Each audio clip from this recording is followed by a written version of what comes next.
ഞാൻ കുറെ കാലമായി വിചാരിക്കുന്നു ഒരു ഡേറ്റിന് പോയാലോ എന്ന്.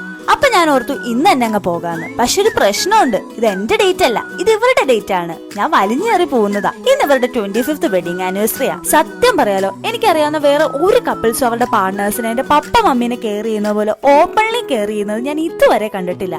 അതുകൊണ്ട് തന്നെ എന്റെ പപ്പനെ പോലെ ഒരു ഹസ്ബൻഡിനെ കിട്ടാനാണ് എന്റെ ആഗ്രഹം. മമ്മിയുടെ ഏറ്റവും ഇഷ്ടപ്പെട്ട ഹോബിയാണ് തിയേറ്ററിൽ പോയി സിനിമ കാണുന്നത്. പപ്പയുടെ അടുത്ത് പറഞ്ഞത് പിന്നെ ഒന്നും നോക്കിയില്ല. ഫസ്റ്റ് ഡേ ഫസ്റ്റ് ഷോയിൽ പൃഥ്വിരാജിന്റെ നോബഡി എന്ന് പറഞ്ഞ സിനിമ കാണാൻ പോയി. സീരിയസ്ലി ഞാനൊരു പൃഥ്വിരാജ് ഫാനാണ്. പക്ഷെ ഈ സിനിമ ബിലോ ആവറേജ് എന്ന് പറഞ്ഞാൽ ബിലോ ആവറേജ്. 2.25 മണിക്കൂർ ഞാനൊരു കുക്കറിന്റെ ഉള്ളിൽ ഇരുന്ന ഫീലായിരുന്നു എനിക്ക്. ഷോർട്ട് ഫിലിമിന് പറ്റിയ കഥ എടുത്ത് നീട്ടി വലിച്ചൊരു സിനിമ ആക്കിയ ഫീലായിരുന്നു എനിക്ക്. പിന്നെ സിനിമ കണ്ടതിന്റെ ഫ്രസ്ട്രേഷൻ മാറ്റാൻ വേണ്ടി വരുന്ന വഴിക്ക് ഞങ്ങൾ മന്തി ഓർഡർ ചെയ്തു. ഇന്ന് വെറൈറ്റി ആയിട്ടുള്ള ഗ്രേവി ഒക്കെ ഉള്ള ഒരു മന്തി ആട്ടോ മേടിച്ചത്. ഞാൻ വിചാരിച്ച ചീസ് മന്തിയാണ് ഞാൻ കഴിച്ചേ വെച്ച് ഏറ്റവും അടിപൊളി മന്തിന്ന്. പക്ഷെ ഇതെന്നെ ഞെട്ടിച്ച് കളഞ്ഞു കേട്ടോ. ആ ഗ്രേവി റൈസിൽ ഇളക്കി കഴിച്ചാലുണ്ടല്ലോ സ്വർഗം. ഇപ്പോഴും ആലോചിക്കുമ്പോ വായിന്ന് വെള്ളം വരുന്നു. ഗ്രില്ല് ചെയ്ത ചിക്കനിലേക്ക് നല്ല ചൂടുള്ള ചിക്കൻ ഗ്രേവി വെച്ച് ഫോയിൽ പേപ്പറിൽ മടക്കി ചൂടാക്കണം. അപ്പൊ ആ ഗ്രേവിയുടെ ടേസ്റ്റ് ചിക്കനിലേക്ക് ഇറങ്ങും.